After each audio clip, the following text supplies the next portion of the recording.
আসসালামু আলাইকুম। নেদারল্যান্ড বন্দর থেকে আমরা এই মুহূর্তে বিদায় নিচ্ছি। এটির অবস্থান টেক্সাস হুস্টনে। ২-৩ দিন আমরা খুবই ব্যস্ত ছিলাম। আমাদের অনেকগুলো ইন্সপেকশন, সায়ার, সিডিআই, ইউএসসিজি অনেকগুলো ইন্সপেকশন কভার করতে হয়েছে। অ্যাক্টিভিটিস অনেক ছিল, সবাই মোটামুটি একটু টায়ার্ড। আশেপাশে ভিউ শেয়ার করার জন্য আপনাদের সামনে এসেছি। আমার সাথে দেখতে থাকুন। আজকে আবহাওয়া এখানে খুবই গ্লুমি, ক্লাউডি এবং উইন্ডি অলসো। বাতাসের গতিবেগ যথেষ্ট বেশি। যেহেতু এটি একটি চ্যানেল, নদী, ওই পাশটা দেখে ওই পাশটা দেখে বুঝতে পারবেন। এদিকে গাছগুলো দেখা যাচ্ছে। চ্যানেলটা খুবই ন্যারো, কিন্তু এই ধরনের বড় জাহাজকে অ্যাকোমোডেট করার জন্য যথেষ্ট জায়গা আছে এবং নাব্যতাও মোটামুটি ভালো। আমাদের জাহাজের ড্রাফট এখন প্রায় 12 মিটার, 42 ফিটের মতো। অলমোস্ট 4 তলা সমান অংশ পানির নিচেই নিমজ্জিত আছে। আপনাদেরকে আগে একটু ভিডিওতে বলেছিলাম এই জাহাজটির টোটাল উচ্চতা প্রায় 16 তলার সমান।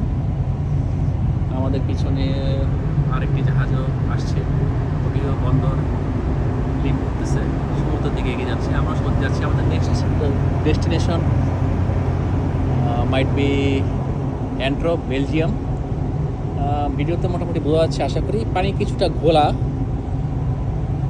ওখানে ব্রেক ওয়াটারে একটি জাহাজ নোঙর করা।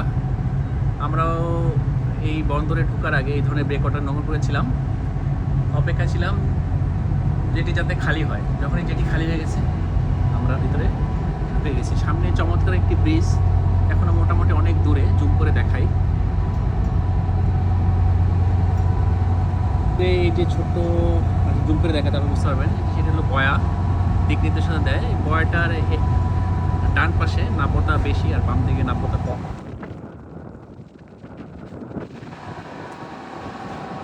চারিদিক অনেকখানি অন্ধকার হয়ে গেছে। অপোজিট সাইড থেকে বাতাস আসছে। জানি না আপনার ওই পাশে নিয়ে গেলে আমার কথা ঠিকমতো বুঝতে পারবেন কি না।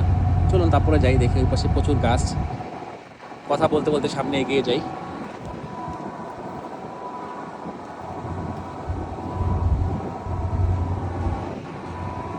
এদিকটা ইন্ডাস্ট্রিয়াল এরিয়া, অনেক রিফাইনারি, কারখানা দেখা যাচ্ছে। পাওয়ার গ্রিডও আছে সম্ভবত।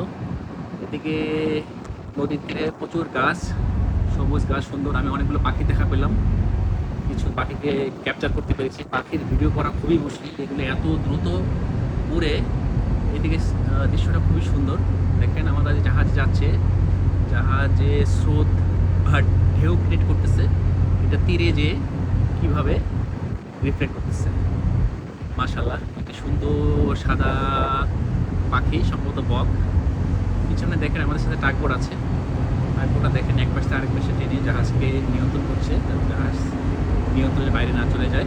যেহেতু চ্যানেলের দুই পাশে লিমিটেড জায়গা, যে কোনো সময় যদি আমাদের main engine, specially main engine fail হয়, বন্ধ হয়ে যায়, বাংলা করে কোনো সমস্যা হয়, আমাদেরকে গ্রাউন্ডিং থেকে বাঁচানোর জন্য, অন্য প্রযুক্তি পরিষেবার জন্য এইভাবে টাগবোট আমাদেরকে অ্যাসিস্ট করে থাকে। পাশে ভিউ আপনাদের কেমন লাগলো কমেন্টস করে জানাবেন। এতক্ষণ আপনাদের সাথে ছিলাম আমি শাকিল, শিপ সেলো শাকিল পেজ থেকে। আমার কথায় বা বর্ণনাতে কোথাও যদি ভুল ত্রুটি হয়ে থাকে ক্ষমাসুন্দর দৃষ্টিতে দেখবেন আশা করি। আমি চেষ্টা করি আপনাদের সাথে আমার এক্সপিরিয়েন্স শেয়ার করার জন্য, যাতে আমার সাথেও আপনারা বন্দর, চ্যানেল, বিশাল সমুদ্র সব কিছুই এক্সপিরিয়েন্স করতে পারেন। আপনাদের সাধারণ সবার পক্ষে তো আর সমুদ্রে আসা সম্ভব না। আমি যেহেতু প্রফেশনাল রিজনে, পেশার কারণে এখানে আছি, সো আমার সাথে আপনারা এক্সপিরিয়েন্স করতে পারেন। ভিডিওগুলো শেয়ার করার অনুরোধ থাকলো, স্পেশালি এই ভিডিওটি ভালো লাগলে শেয়ার করবেন যাতে সবাই উপভোগ করতে পারে। আপাতত আমি বিদায় নিচ্ছি। ভবিষ্যতে অন্য কোনো ভিডিও নিয়ে আবার হাজির হব। এখানে লোকাল টাইম প্রায় 5টা বাজে। তো সবাই আমার জন্য দোয়া করবেন। আপনার জন্য দোয়া ও শুভকামনা রইল। পিছনের ভিউগুলো দেখেন কি সুন্দর। আমার চেহারা খুব একটা সুন্দর না, তো আশা করি পিছনের ভিউগুলো আপনাদের পছন্দ হবে। সুন্দর ভিউ। ঠিক আছে, আল্লাহ হাফেজ, আসসালামু আলাইকুম।